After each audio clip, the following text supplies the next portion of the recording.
काल सर्पयोग दोष.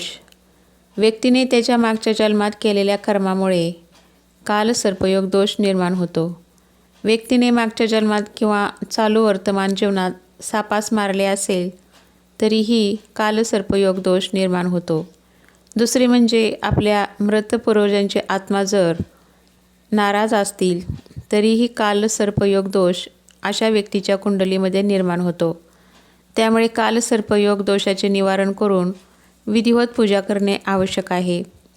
काल सर्प योग पूजा महाराष्ट्रामध्ये त्र्यंबकेश्वर व नीरा नरसिंहपूर येथे केली जाते. काल सर्पयोगाचे 12 प्रकार आहेत. त्यापैकी अनंत काल सर्पयोग हा पहिला प्रकार. जेव्हा ग्रह राहू आणि केतू कुंडलीच्या प्रथम आणि 7व्या स्थानात असतात तेव्हा अनंत काल सर्पयोग बनतो. या योगाच्या प्रभावाने व्यक्तीस मानसिक तसेच शारीरिक समस्येचा सामना करावा लागतो आणि अशा व्यक्तीस कायदेविषयक आणि सरकारशी संबंधित मुद्द्यामध्ये सामील व्हावे लागते.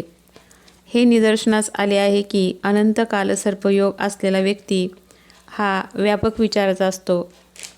त्यानंतर दुसरा आहे कुलिक काल सर्पयोग. जेव्हा ग्रह राहू आणि केतू हे कुंडलीच्या 2ऱ्या आणि 8व्या स्थानामध्ये असतात तेव्हा कुलिक काल सर्पयोग बनतो. या योगाने प्रभावित व्यक्तीस आर्थिक समस्यांचा सामना करावा लागतो. काही गोष्टी प्राप्त करण्यासाठी संघर्ष करावा लागतो. अशा व्यक्तीचे समाजात चांगले संबंध नसतात. तिसरा प्रकार आहे वासुकी काल सर्पयोग. जेव्हा ग्रह राहू आणि केतू हे व्यक्तीच्या कुंडलीमध्ये 3ऱ्या आणि 9व्या स्थानात असतात तेव्हा वासुकी काल सर्पयोग बनतो. या योगाने प्रभावित झालेल्या व्यक्तीस जीवनात संघर्ष करावा लागतो. त्यानंतर आहे शंखपाल काल सर्पयोग. जेव्हा ग्रह राहू व केतू हे व्यक्तीच्या कुंडलीमध्ये 4थ्या व 10व्या स्थानामध्ये असतात तेव्हा शंखपाल काल सर्पयोग बनतो. या योगाच्या प्रभावाने व्यक्तीस आर्थिक अडचणीला सामना करावा लागतो. तसेच मानसिक समस्या निर्माण होतात. नातेवाईकाशी चांगले संबंध निर्माण होणे कठीण जाते. 5वा प्रकार आहे पद्मकाल सर्पयोग. जेव्हा ग्रह राहू आणि केतू हे व्यक्तीच्या कुंडलीमध्ये 5व्या व 11व्या स्थानात येतात तेव्हा पद्मकाल सर्पयोग बनतो. या योगाच्या प्रभावाने व्यक्ती समाजात अपमान होतो, आजारपण येते व पितृत्व संबंधी समस्या निर्माण होतात. 6वा प्रकार आहे महापद्मकाल सर्पयोग. जेव्हा ग्रह राहू व केतू हे व्यक्तीच्या कुंडलीमध्ये 6व्या आणि 12व्या स्थानात येतात तेव्हा हा योग बनतो. या योगाच्या प्रभावाने व्यक्तीस शारीरिक समस्या निर्माण होतात, आजारपण येते. 7वा प्रकार आहे तक्षक काल सर्पयोग. जेव्हा ग्रह राहू आणि केतू हे व्यक्तीच्या कुंडलीत प्रथम आणि 7व्या स्थानावर येतात तेव्हा हा योग बनतो. हा दोष अनंत काल सर्पदोषाच्या विपरीत आहे. या दोषाच्या प्रभावाने व्यक्तीस विवाहित जीवनात संघर्ष करावा लागतो आणि मानसिक तणाव व्यक्तीच्या जीवनामध्ये निर्माण होतो. 8वा प्रकार आहे शंखचूड काल सर्पदोष. जेव्हा ग्रह राहू आणि केतू हे व्यक्तीच्या जन्मकुंडलीमध्ये 9व्या आणि 3ऱ्या स्थानावर येतात तेव्हा हा योग बनतो. या योगाच्या प्रभावाने व्यक्तीस जीवनात आनंद मिळत नाही. त्यानंतर 9वा प्रकार आहे पातक काल सर्पदोष. जेव्हा ग्रह राहू केतू हे व्यक्तीच्या कुंडलीमध्ये 10व्या व 4थ्या स्थानावर येतात तेव्हा हा योग बनतो. या योगाच्या प्रभावाने व्यक्तीच्या परिवारात भांडणे होतात, वादविवाद होतात. 10वा प्रकार आहे विषधर काल सर्पयोग. जेव्हा राहू व केतू हे व्यक्तीच्या कुंडलीत 5व्या व 11व्या स्थानात येतात तेव्हा हा योग बनतो. या योगाच्या प्रभावाने व्यक्तीच्या जीवनात शिक्षणामध्ये अडचणी येतात व स्वस्थतेसंबंधी समस्या निर्माण होतात.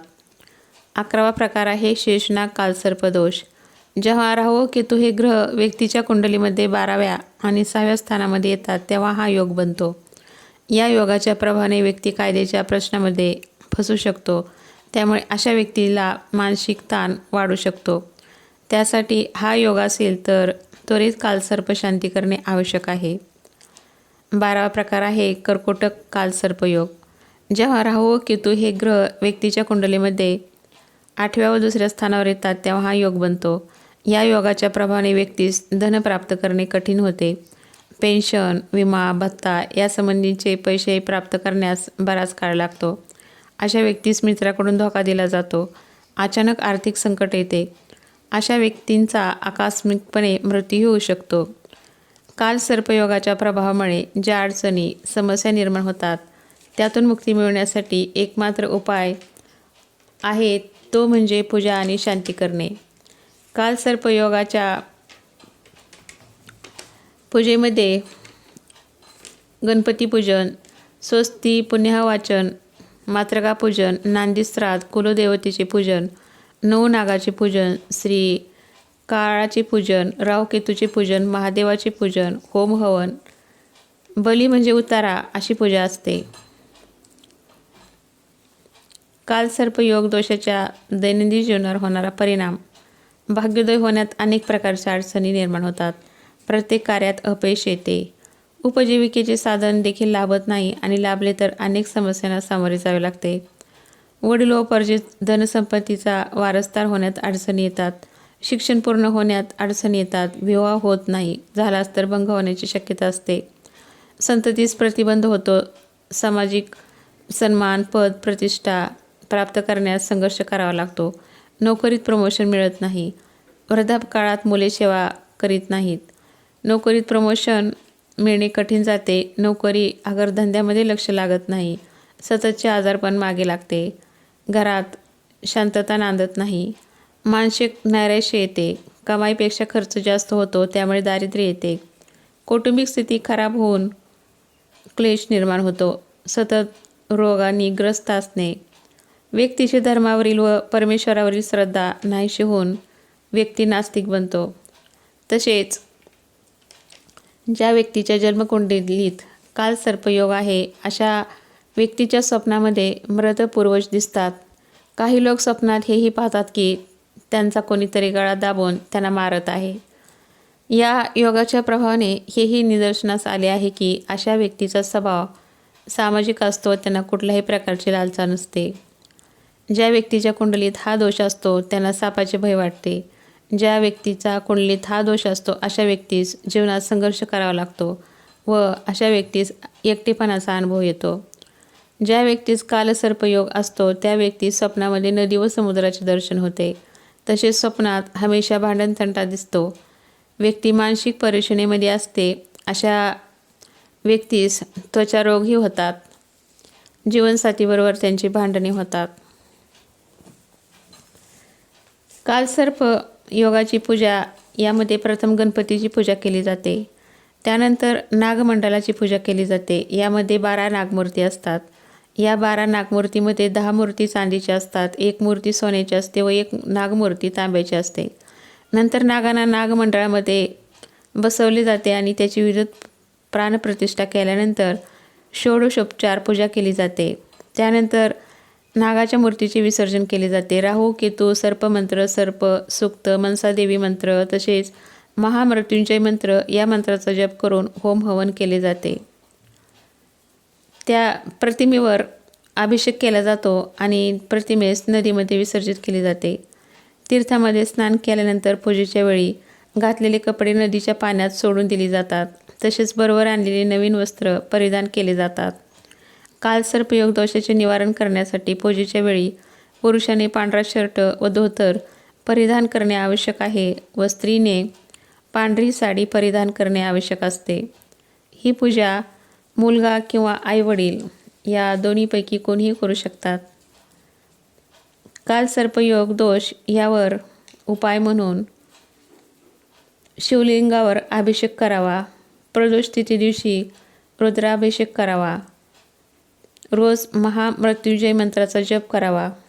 ओम त्र्यंबकम यजामहे सुगंधिं पुष्टिवर्धनम उर्वारुकमिव बंधनाथम त्र्यंबकमृक्षी महामृतात. रुद्रमंत्राचा 108 वेळा जप करावा. तसेच पंचाक्षरी मंत्र ओम नमः शिवाय या मंत्राचा जप करावा. अकिकच्या काठीस हातात घेऊन बीज मंत्राचा 108 वेळा जप करावा. जी व्यक्ती या दोषाने पीडित असेल अशा व्यक्तीने विष्णूची साधना करावी. प्रत्येक शनिवारी पिंपळाच्या झाडाला पाणी घालावे. त्यामुळे ह्या दोषामुळे जी समस्या निर्मित होते त्यापासून मुक्तता मिळते. प्रतिदिन हनुमान चालिसाचा 11 वेळा पाठ करावा. कालसर्पपीडित व्यक्तीने मोरपीस, पंख घरात ठेवावे.